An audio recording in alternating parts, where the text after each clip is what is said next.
भगवान विष्णूचे अवतार, पण हेतू वेगवेगळे. एक होता परशुराम, ब्राह्मण असूनही योद्धा.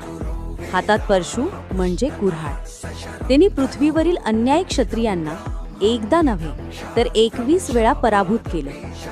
धर्माचा समतोल राखण्यासाठी त्यांनी घेतली कठोर भूमिका. शौर्य आणि धर्म एकत्र नांदू शकतात हे त्यांनी दाखवून दिले.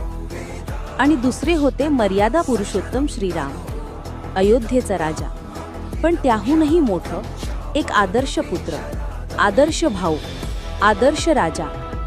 रावणाचा संहार करून त्यांनी अधर्मावर धर्माचा विजय मिळवला.